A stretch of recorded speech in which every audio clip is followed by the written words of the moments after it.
I'm just dated myself. Okay, go.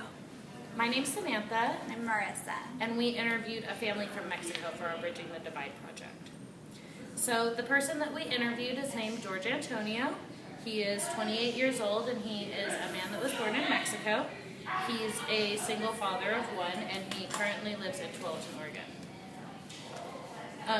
George lives in a nice 2-bedroom apartment in a very nicely manicured apartment complex. They have a pool and a clubhouse and a playground and lots of children where everyone was running and playing.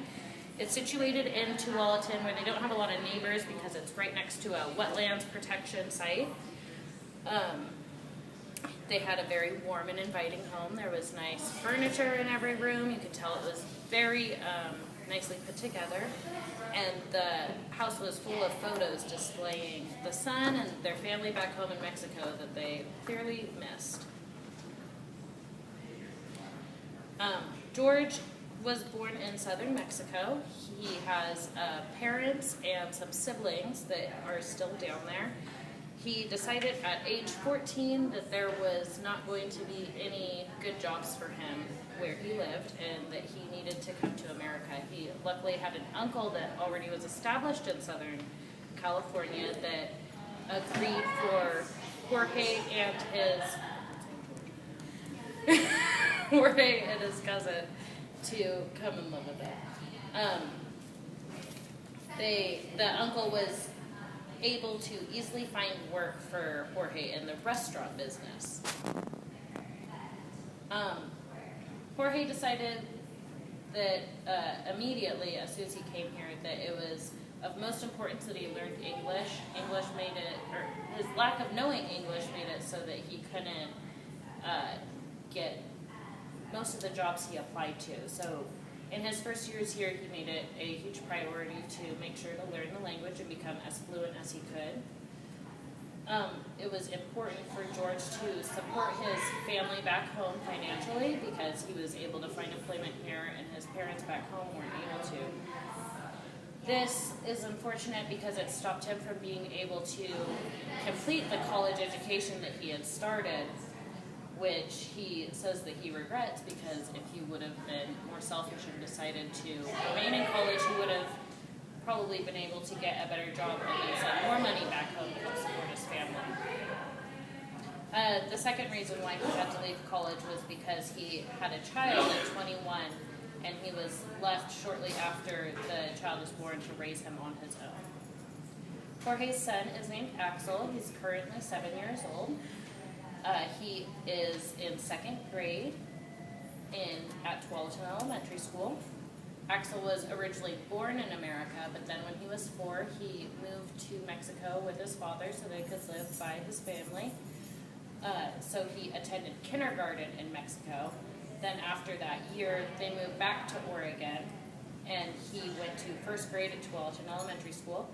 Because he couldn't speak English very well, he had to utilize the English Language Learners Program, and his father said that he went through it very quickly, and he was able to become fluent in English, and so now in 2nd grade he's completely mainstreamed and doesn't have to use that program anymore. So a major difference that Jorge acknowledged was the schools in Mexico versus the schools in the United States. So there's quite a few different standards between our schools versus Mexico schools, and Jorge appreciates those standards because he thinks that his son is getting a lot better education than he received and that his son would receive if he continued to go to school in Mexico. So one thing he acknowledges is that there's more corporal punishment in Mexico. So teachers have the discretion to discipline the kids however they see fit. So things that wouldn't be acceptable here at all are more acceptable there because the teachers can do it how they deem fit. There's also standardized education in the United States. So although the standardized testing and the standardized education that we have here, we have found that it doesn't work for everyone. He sees it as better than what exists in Mexico now because there isn't really anything that's standardized. So he at least sees it as better than Mexico and that he can see progress for what his son is working for. And teachers are also held to a higher standard in the U.S., so they have to have more education, and they actually have to have certain degrees and certain requirements met to be able to be a teacher in the United States, whereas in Mexico that's not the case. So after having this interview with Jorge, we sat down and we kind of dissected what we found were major points from what he said and compared it to what we've been learning in class. So some of the major things we found, first of all, we have the privilege of being able to gain employment and get into the workforce or get an education without having to learn a language, whereas Jorge came here, which was already a difficult trip for him, to come here, move somewhere we hadn't lived before, leave his family, and then on top of that felt that he had to learn English in order to even get the opportunities that he wanted. He also felt quite a bit of pressure from his family. In our essay, we found an article that said that less than 5% of Mexican-born adults ages 25 and older have a bachelor's degree, compared to almost 30% of U.S.-born citizens. So we attribute, this can be attributed to a lot of things, but we kind of sort of realized that one of them probably is the fact that they're having to face pressure from their family to not only visit, but perhaps send money or resources back to them. Another thing that we noticed was that Jorge acknowledged that as a single parent, it can be hard to provide for his son the things that he may need. Jorge doesn't say that he's struggling, but there are parents out there who have more resources and are able to provide things that a lot of parents can't. So we found an article in The Atlantic just about how an achievement gap could be created from such a young age because parents have the resources to be able to enter their kids into all sorts of programs and afford these programs, and some parents don't. And then lastly, one of the chapters we read from the text talked about the we've done enough theory that's based on in the 1950s after the Brown versus Board of Education case that the court systems can no longer rule on cases that have to do with material inequalities. So when students don't have the same material items, it's not up to the courts to say whether they need them or not, which can be problematic for students coming into a school where they have hardly anything compared to students who come into schools that have everything. And again, it just is a circular process of never-ending achievement gap.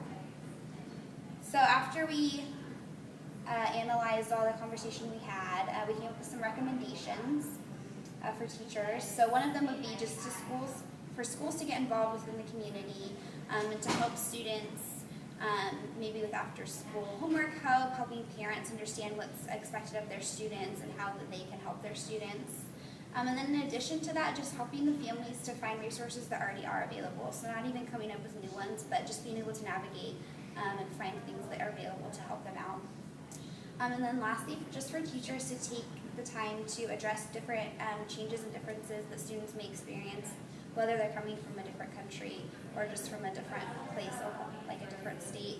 They might be experiencing different ideas of what they need to be doing, and so just being patient with that and understanding what's happening. In conclusion, we came into this project expecting to hear a lot of negative experiences from Jorge and Axel about the public school system in America, and we were really happy to hear that he only had positive things to say about the classes his son had been in and the ELL program, and all of his experiences with staff and administration were all very positive. And he, when I asked him if he would prefer to have his child in an American public school, an American private school, or a school in Mexico, he said he hands down would choose an American public school over any other choice because he's had such great experiences and he's so happy with the differences between the schools here versus where he was raised and where his son went to kindergarten. And that's it. Good job.